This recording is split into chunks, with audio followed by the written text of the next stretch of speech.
Good evening, my name is Kelsey and this is my Module 7 Reflection.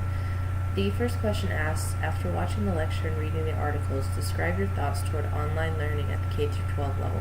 Do you think it's appropriate for students to complete online learning, and what parameters should be in place?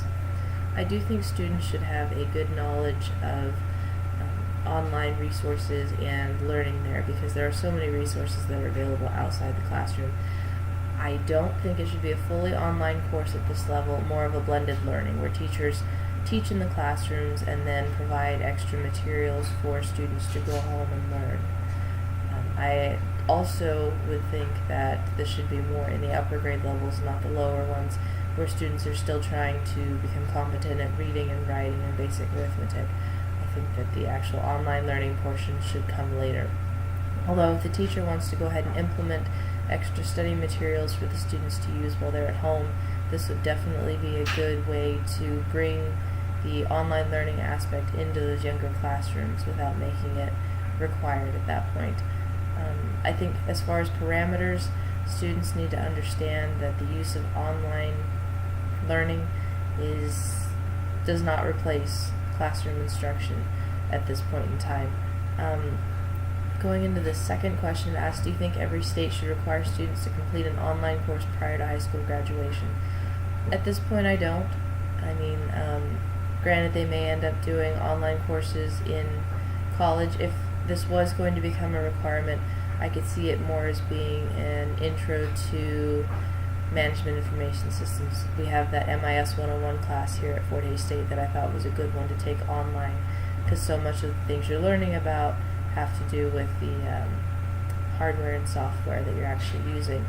So maybe a class like that.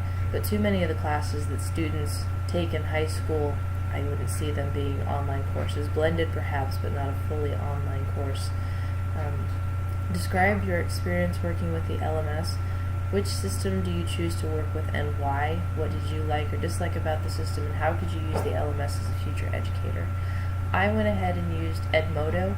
After looking at it in Schoology, I decided that Edmodo might be the one I liked better. I think I need to do a little more research into how to use it effectively.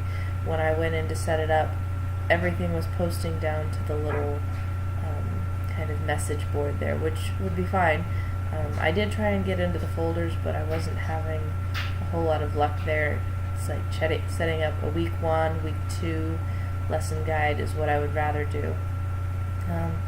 I know Blackboard was one of the options as well, not for us to actually use and create content on, but I do like the way Blackboard is set up as far as the different courses and the course shells that teachers have to use there. I know a lot of the courses are actually similar, so that would be something as far as a future educator. If multiple teachers are going to be using a similar LMS, I think we should probably get together and try and make sure that the courses are at least somewhat similar in their course shell.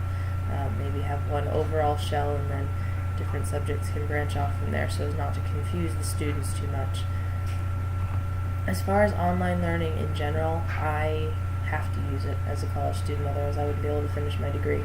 But for primary and secondary schools, where they have the ability to go and sit in a classroom and listen to a teacher with knowledge, I think online learning should be more of a blended learning and not the primary means of education at this point. It would give students the opportunity to see how classes can be online, but at the same time they still have that knowledge from the teacher. And that is my reflection for Module 7.